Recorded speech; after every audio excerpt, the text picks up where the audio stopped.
نبی صلی اللہ علیہ وسلم دن میں 100 بار استغفار کیا کرتے تھے، تو اس لیے ہم سب کو بھی کثرت سے استغفار کرنی چاہیے۔ استغفار بیماریوں کا علاج بھی ہے اور اللہ کے عذاب سے بچانے والا بھی، اللہ سبحانہ وتعالیٰ کی رحمت پانے کا ذریعہ ہے، اور پھر بارش کے نزول کا ذریعہ بھی ہے، زراعت میں برکت کا ذریعہ، کبیرہ اور صغیرہ گناہوں سے معافی کا ذریعہ، اچھا اعمال نامہ پانے کا ذریعہ، یعنی قیامت کے دن انسان کو جن کی بخشش ہوگی ان کو خوشخبری دی جائے گی اور ان کا نامہ اعمال جو ہے وہ بہترین نامہ اعمال ہوگا۔ پھر جنت میں درجات کی بلندی استغفار کی وجہ سے ہوگی۔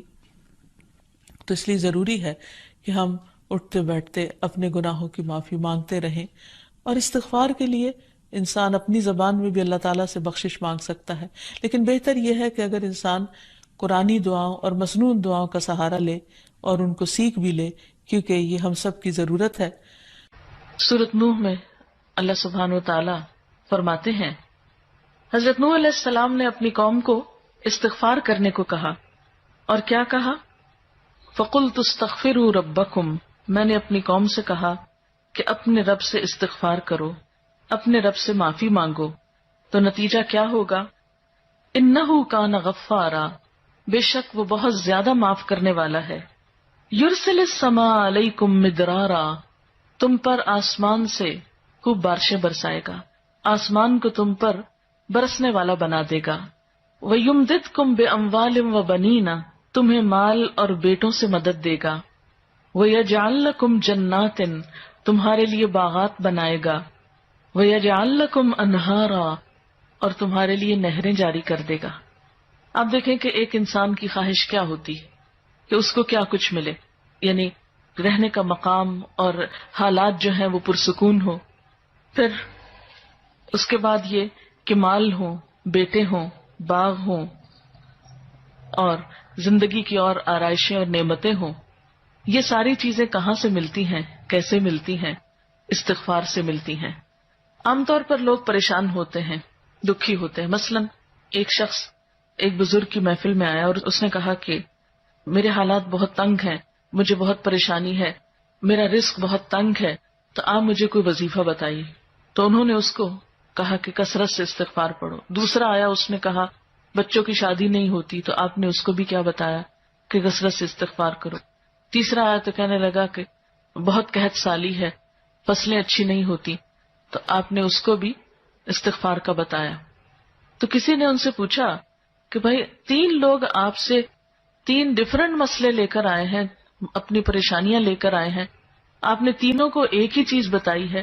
تو اس پر انہوں نے یہی سورۃ نوح کی آیت پڑھ کر سنائی کہ دیکھو یہ قرآن میں اللہ کا وعدہ ہے، اور اللہ کا وعدہ سچا ہے۔ اللہ تعالیٰ کی بات سے بڑھ کر سچی بات کس کی ہو سکتی ہے؟ ہمارے پڑھنے میں کمی کوتاہی ہو سکتی ہے، لیکن اللہ کی بات میں کوئی شک نہیں۔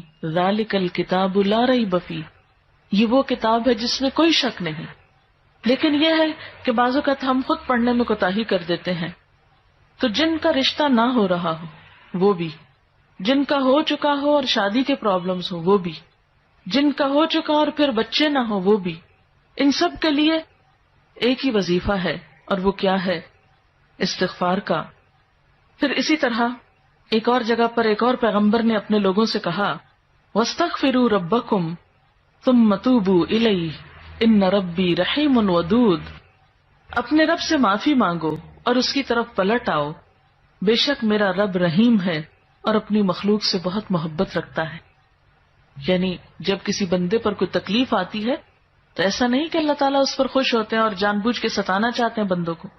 اللہ تو بندوں کے حق میں بہت مہربان ہے۔ پھر سوال یہ پیدا ہوتا ہے کہ تکلیف آتی کیوں؟ اگر وہ ہم سے محبت کرتا ہے اور وہ بہت مہربان ہے، تو بات یہ ہے کہ کچھ چیزیں ہم اچھے حالات میں سیکھتے ہیں اور کچھ چیزیں ہم ہارڈ شپ سے سیکھتے ہیں۔ کچھ نعمتوں کی قدر ہم اچھے طریقے سے ویسے ہی کر لیتے ہیں، اور کچھ چیزوں کی قدر ہمیں اس وقت آتی ہے جب کوئی مشکل پیش آتی ہے۔ آپ دیکھیے کہ اس کی مثال یوں ہی ہے کہ جیسے کچھ کھانے آپ کچے ہی کھا لیتے ہیں، جیسے فروٹس وغیرہ ہیں، آپ کو پکانے کی ضرورت نہیں ہوتی، لیکن کچھ کھانے آپ کو پکا کر کھانے ہوتے ہیں۔ اسی طرح زندگی میں کچھ حالات ایسے ہوتے ہیں کہ جن میں آپ آرام سے سیکھ جاتے ہیں، یا کچھ باتیں آپ کو بغیر کسی مشکل کے سمجھ میں آ جاتی ہیں، لیکن کچھ باتیں آپ کو مشکل آنے پر سمجھ آتی ہیں.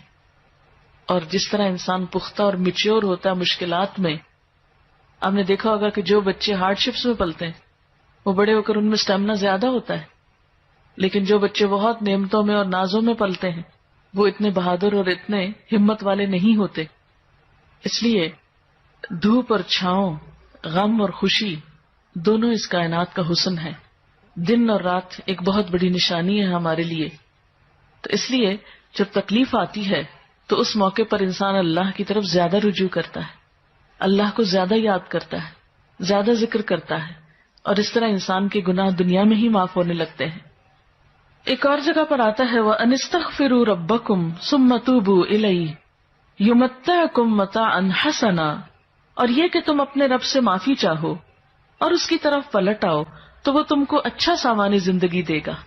یعنی دنیا کی اچھی نعمتیں کس سے ملیں گی؟ استغفار سے.